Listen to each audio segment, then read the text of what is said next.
تو رب سے پوچھو، رب کے مصطفیٰ سے پوچھو۔ فرمایا یہ لوگ ایسے ہیں کہ اگر یہ ہاتھ اٹھا دیتے ہیں میں ان کی دعاؤں کی لاج رکھتے ہوئے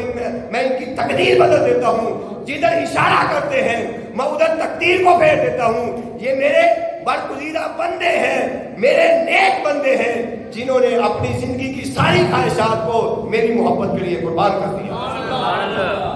میرے لیے قربان کر دیا۔ دنیا کی ساری کی دولت ان کے قدموں میں آ جائے وہ ایک ٹھوکر سے اڑا دیتے ہیں، ان کے نزدیک اس کی کوئی وقت نہیں ہوتی۔ وہ ایک بات پر ہمیشہ فکر مند ہوتے ہیں کہ کاش کہیں ہمارا رب جو ہے، ہمارا محبوب کسی بات میں اور کسی معاملے میں ہم سے ناراض نہ ہو جائے۔ ان کو سب سے بڑی یہ فکر ہوتی ہے۔ اور پھر بھی یہ وہ لوگ ایسے ہوں گے کہ جنہوں نے زندگی بھر اپنے رب کو راضی کیا ہوگا۔ حاضر محترم، ایمان افروز بات سنیے، آپ دیکھیے اللہ کی بارگاہ سے ان کو کیا صلہ ملے گا۔ وہ لوگ جنہوں نے رب کی رضا کے لیے دنیا کی محبت کو قربان کیا، دنیا کی چاہتوں کو قربان کیا، دنیا کے مال و زر کو قربان کیا، اپنی خواہشات کو قربان کیا، اپنی تمناؤں کو قربان کیا، اپنے آرام کو قربان کیا اور دنیا داروں کی محبت کو قربان کیا۔ فرمایا یہ وہ لوگ قیامت کا دن ہوگا تو حضور تاجدار کائنات نے اعلان فرمایا، لوگوں سنو اور اس بات کو سمجھو، قیامت کے دن لوگ کچھ ایسے آئیں گے، اللہ کی بارگاہ میں آئیں گے، فرمایا ان کے آگے پیچھے نور ہی نور ہوگا، ان کے آگے پیچھے نور چل رہا ہوگا اور ان کو نور کے ممبروں پر بٹھایا جائے گا، نور کے ممبروں پر بٹھایا جائے گا۔ اور فرمایا کہ سنو، تم یہ سمجھتے ہوگے کہ شاید وہ نبی ہوں گے یا شہداء ہوں گے، فرمایا نہیں، نہ وہ نبی ہوں گے نہ وہ شہداء ہوں گے،